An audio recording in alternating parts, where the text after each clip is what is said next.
waa Grand Online Academy. Maanta waxaan ka hadli doonaa daawooyin muhiim ah oo loo yaqaano centrally acting antihypertensive drugs. Daawooyinka dhiigkarka lagu daaweeyo ee maskaxda ka shaqeeya centrally ama central nervous system ka ama maskaxda shaqadooda ka qabta ayaynu ka hadli doonaa.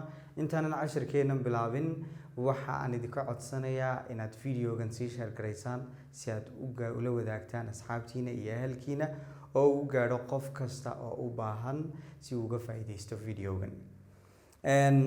Waxaan markaa ka hadlaynaa waa antihypertensive drugs. haddii aan dib ugu noqono bilowgii markaan ka hadlayay dawooyinka dhiigkarka lagu daaweeyo ama antihypertensive drugs si guud markaan uga hadlayay waxaan sheegay blood pressure-ka amaba cadaadiska dhiigga ama dhiigkarka waxa uu ku xidhan yahay laba shay.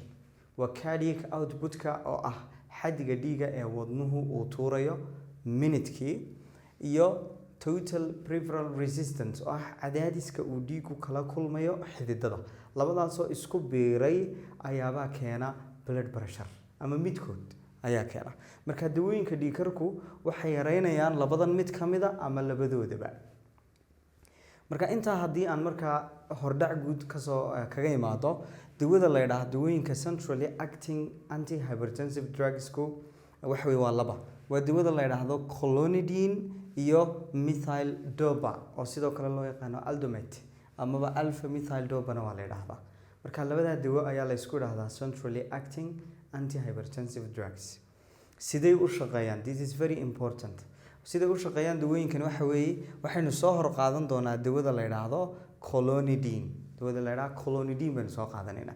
intaynu dawadaa ka hadal horta waxaan doonayaa waxaa jirta qeyb maskaxda ka mid oo la yidhaahdo vasomotor center.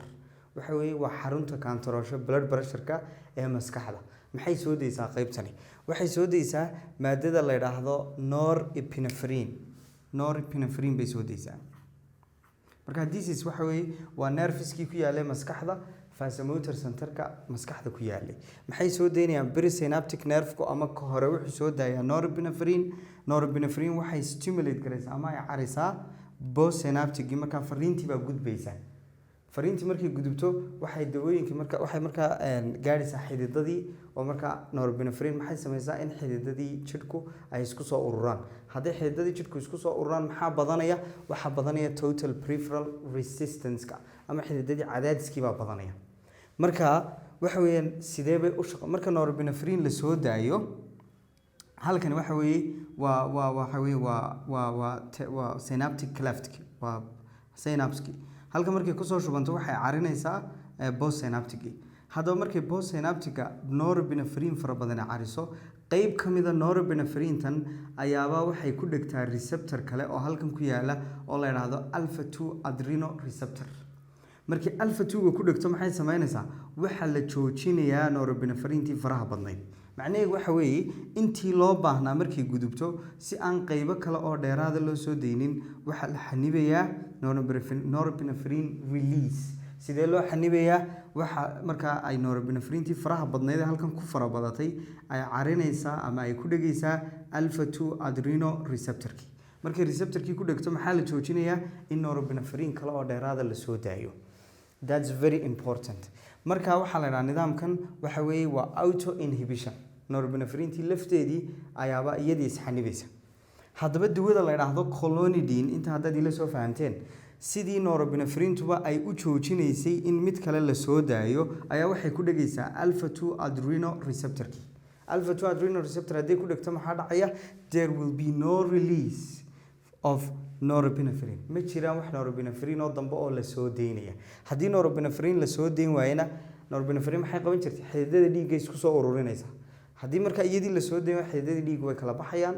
hadday kala baxaana total peripheral resistance-kii ayaa hoos u dhacaya. marka blood pressure-kiina hoos buu dhacaya. That's very important point. dawada labaad ee aan doonaya markaa inaad imika ila fahamtaan iyaduna waxa weeye taasi waa clonidine. marka clonidine maxay stimulate garaysaa? waxay carisaa postsynaptic alpha 2 receptors-ka ku yaala maskaxda. dawada labaad waxa weeye waa methyl dopa. methyl dopa waxay samaysaa dawadani caadi ahaan marka la sameynayo norepinephrine ee lagu dhex sameynayo nerve-ka gudihiisa. nerve ending-ka lagu sameeyaa norepinephrine waxaa laga sameeyaa maadada la yidhaahdo tyrosine oo amino acid ah.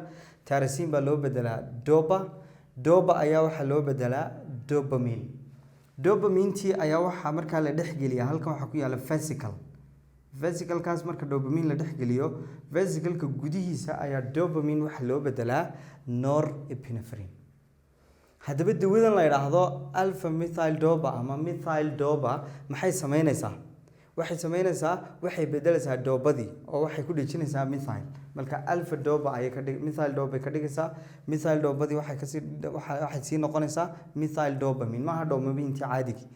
methyl dopamine-tii maxaa loo bedelayaa methyl norepinephrine, halkii norepinephrine keliya looga bedela. marka dawadani waxay khiyaameynaysaa processkan oo ah methyl bay ku dhejinaysaa.